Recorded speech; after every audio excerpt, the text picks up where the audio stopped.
দোয়া কবুলের 5টা শর্ত, এই কথা বলে আজকের আলোচনা শেষ। এই যারা বলেন দোয়া কবুল হয় না, দেখেন নিজেদের সাথে মিলে কিনা।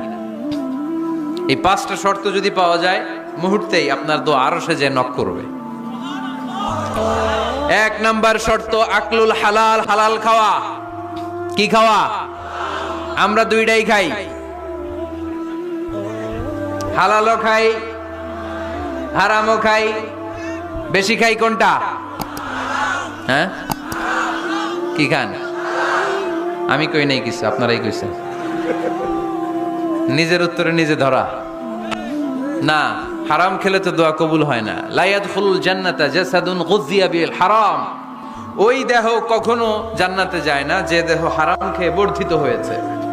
কেন দোয়া কবুল হয় না? মিলিয়ে নেন নিজের জীবনের সাথে, জাস্ট একটু মিলিয়ে নেন।